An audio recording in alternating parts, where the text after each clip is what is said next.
शत्रु की आधी शक्ति खींचने वाले महाबली बाली का जब हनुमान जी से हुआ सामना तो क्या हुआ, आइए जानते हैं। रामायण के अनुसार बाली को उसके धर्मपिता इंद्र से एक स्वर्ण हार प्राप्त हुआ था। इसी हार की शक्ति के कारण बाली लगभग अजेय था। उसने कई युद्ध लड़े और सभी में वह जीता। इस स्वर्ण हार को ब्रह्मा ने मंत्र युक्त करके यह वरदान दिया था कि इसको पहनकर बाली जब भी रणभूमि में अपने शत्रु का सामना करेगा तो उसके शत्रु की आधी शक्ति क्षीण हो जाएगी और यह आधी शक्ति बाली को प्राप्त हो जाएगी। यही बाली की शक्ति का राज था। बाली ने अपनी इस अद्भुत शक्ति के बल पर 1000 हाथियों का बल रखने वाले दुंदुभि नामक असुर का वध कर दिया था। दुंदुभि के बाद बाली ने उसके भाई मायावी का भी एक गुफा में वध कर दिया था। रावण ने बाली की शक्ति के चर्चे सुनकर उससे युद्ध करने की ठानी, लेकिन बाली ने रावण को अपनी कांख में 6 माह तक दबाए रखा था। अंत में रावण ने उससे हार मानकर उसे अपना मित्र बना लिया था। एक भ्रम के कारण बाली के मन में सुग्रीव के प्रति नफरत हो गई थी। इसी के चलते बाली ने अपने भाई सुग्रीव की पत्नी को हड़प कर उसको बलपूर्वक अपने राज्य से बाहर निकाल दिया था। हनुमान जी ने सुग्रीव को प्रभु श्री राम से मिलाया। सुग्रीव ने अपनी पीड़ा बताई और यह भी बताया कि बाली किस तरह दूसरों की शक्ति को अपने भीतर खींच लेता है। फिर प्रभु श्री राम ने बाली को छुपकर तब तीर से वार कर दिया, जबकि बाली और सुग्रीव में मल्ल युद्ध चल रहा था। चूंकि प्रभु श्रीराम ने कोई अपराध नहीं किया था, लेकिन फिर भी बाली के मन में यह दंश था कि उन्होंने मुझे छुपकर मारा। तब प्रभु श्रीराम ने उसे वचन दिया कि तुम्हारी यह पीड़ा दूर की जाएगी। जब प्रभु श्रीराम ने कृष्ण अवतार लिया, तब इसी बाली ने जरा नामक बहेलिया के रूप में नया जन्म लेकर प्रभाव क्षेत्र में विषयुक्त तीर से श्री कृष्ण को हिरण्य समझकर तब मारा, जब वे एक पेड़ के नीचे योग निद्रा में विश्राम कर रहे थे। इस तरह बाली का दंश या बदला पूरा हुआ। हनुमान और महाबली बाली के सामने की हमें एक कथा मिलती है। बाली को इस बात का घमंड था कि उसे विश्व में कोई हरा नहीं सकता या कोई भी उसका सामना नहीं कर सकता। एक दिन की बात है, राम भक्त हनुमान वन में तपस्या कर रहे थे।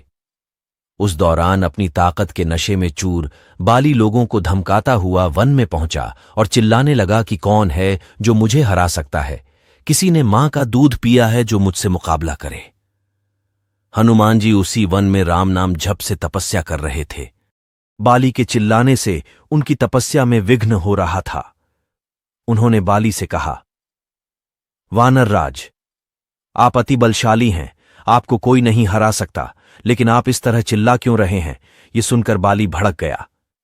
उसने हनुमान जी को चुनौती थी और यहां तक कहा कि रे वानर, तू जिसकी भक्ति करता है मैं उसे भी हारा सकता हूं। राम का मजाक उड़ता देख हनुमान को क्रोध आ गया है और उन्होंने बाली की चुनौती स्वीकार कर ली। तय हुआ कि अगले दिन सूर्योदय होते ही दोनों के बीच दंगल होगा।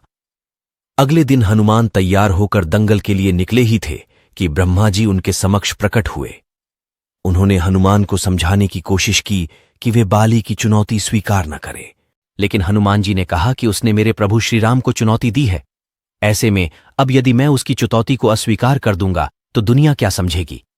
इसीलिए उसे तो सबक सिखाना ही होगा। यह सुनकर ब्रह्मा जी ने कहा, ठीक है, आप दंगल के लिए जाओ, लेकिन अपनी शक्ति का 10वां हिस्सा ही लेकर जाओ। शेष अपने आराध्य के चरण में समर्पित कर दो। दंगल से लौटकर यह शक्ति फिर हासिल कर लेना। यह सुनकर हनुमान जी मान गए और अपनी कुल शक्ति का 10वां हिस्सा लेकर बाली से दंगल करने के लिए चल पड़े। दंगल के मैदान में हनुमान जी ने जैसे ही बाली के सामने अपना कदम रखा, ब्रह्मा जी के वरदान के अनुसार हनुमान जी की शक्ति का आधा हिस्सा बाली के शरीर में समाने लगा। इससे बाली के शरीर में उसे अपार शक्ति का एहसास होने लगा। उसे लगा जैसे ताकत का कोई समंदर शरीर में हिलोरे ले रहा हो। चंद पलों के बाद बाली को लगने लगा मानो उसके शरीर की नसें फटने वाली हैं और रक्त बाहर निकलने ही वाला है। तभी अचानक ही वहां ब्रह्मा जी प्रकट हुए और उन्होंने बाली से कहा कि खुद को जिंदा रखना चाहते हो तो तुरंत ही हनुमान से कोसों दूर भाग जाओ, अन्यथा तुम्हारा शरीर फट जाएगा। बाली को कुछ समझ में नहीं आया, लेकिन वह ब्रह्मा जी को यूं प्रकट देखकर समझ गया कि कुछ गड़बड़ है और वह वहां से तुरंत ही भाग खड़ा हुआ। बहुत दूर जाने के बाद उसे राहत मिली, शरीर में हल्कापन लगने लगा। तब उसने देखा कि ब्रह्मा जी उसके समक्ष खड़े हैं। तब ब्रह्मा जी ने कहा कि तुम खुद को दुनिया में सबसे शक्तिशाली समझते हो, लेकिन तुम्हारा शरीर हनुमान की शक्ति का छोटा सा हिस्सा भी नहीं संभाल पा रहा है। तुम्हें मैं बताना चाहता हूं कि हनुमान अपनी शक्ति का 10वां भाग ही लेकर तुमसे लड़ने आए थे। सोचो, यदि संपूर्ण भाग लेकर आते तो क्या होता। बाली यह जानकर समझ गया कि मैंने बहुत बड़ी भूल की थी। बाद में बाली ने हनुमान जी को दंडवत प्रणाम किया और बोला, अथाह बल होते हुए भी हनुमान जी शांत रहते हैं और राम भजन गाते रहते हैं, और एक मैं हूं जो उनके एक बाल के बराबर भी नहीं हूं और उनको ललकार रहा था। मुझे क्षमा करें हनुमान। इस प्रकार बाली का घमंड टूट जाता है। हनुमान बाल ब्रह्मचारी थे तो पुत्र मकरध्वज कैसे हुआ उत्पन्न, आइए जानते हैं। हिंदू धर्म ग्रंथों में कई देवताओं के पुत्र और पुत्रियों का वर्णन मिलता है, परंतु आपने कभी हनुमान जी के पुत्र के बारे में सुना है? आप लोग सोच रहे होंगे कि हनुमान जी तो बाल ब्रह्मचारी है, वे तो हमेशा से ही दिन रात प्रभु श्री राम जी का नाम जप करते हैं, भला उनका पुत्र कैसे हो सकता है? वाल्मीकि रामायण के अनुसार हनुमान जी के पुत्र का संबंध लंका दहन से जुड़ा है। वास्तव में क्या हनुमान जी का पुत्र मकरध्वज था या नहीं? यह सब जानने से पहले हम आपको बताते हैं कि हनुमान जी और मकरध्वज का मिलन कब और कैसे हुआ। वाल्मीकि रामायण में वर्णन मिलता है कि जब रावण ने माता सीता को प्रभु श्रीराम के पास न लौटाने के कारण श्री राम और रावण के बीच घमासान युद्ध हुआ। श्री राम और रावण के बीच युद्ध के कुछ समय पश्चात रावण के आज्ञानुसार अहिरावण ने श्री राम और लक्ष्मण को लेकर पाताल लोक प्रस्थान कर गए, जहां पर अहिरावण देवी के समक्ष श्री राम और लक्ष्मण की बलि चढ़ाने वाले थे, परंतु तत्काल ही रावण के भाई विभीषण अहिरावण का भेद हनुमान जी के समक्ष प्रकट किया।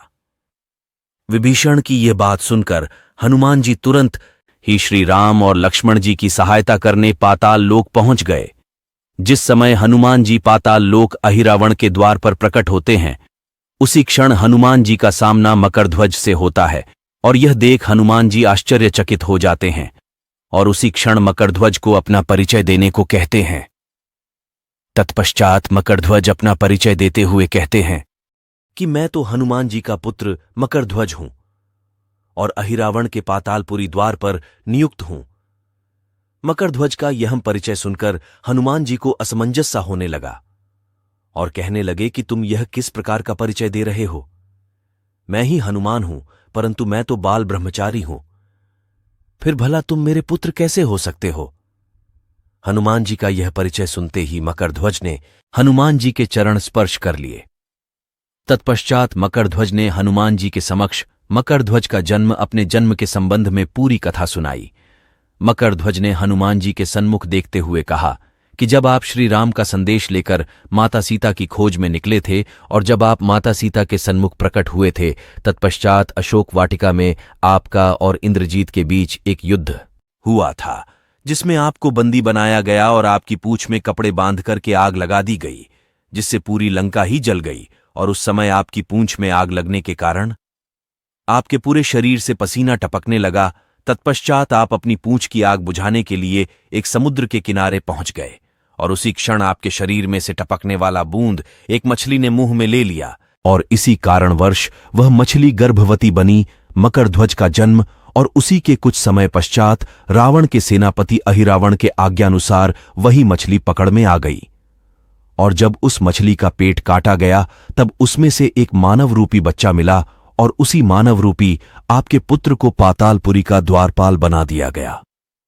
हनुमान जी ने यह सब सुनने के पश्चात मकरध्वज से कहा कि मेरे प्रभु श्री राम और लक्ष्मण को अहिरावण ने कैद कर रखा है, जिसे मुक्त करने हेतु मुझे नगर में प्रवेश करना अत्यंत महत्वपूर्ण है। तो वही मकरध्वज ने उत्तर देते हुए कहा कि जिस प्रकार से आप अपने स्वामी की सेवा कर रहे हैं, उसी प्रकार से मैं भी अपने स्वामी की सेवा कर रहा हूं और मैं प्रतिबद्ध हूं। जिस कारणवश मैं आपको नगर में प्रवेश करने नहीं दे सकता, हनुमान जी को श्री राम और लक्ष्मण को किसी भी प्रकार से मुक्त करना था। तब हनुमान जी और मकरध्वज के बीच घमासान युद्ध हुआ। तत्पश्चात हनुमान जी ने मकरध्वज को पुच्छ से बांधकर नगर में प्रवेश कर गए और प्रभु श्री राम और लक्ष्मण को मुक्त किया और मकरध्वज को पातालपुरी का राजा घोषित किया, तो यह था हनुमान जी और मकरध्वज के बीच पुत्र का संबंध।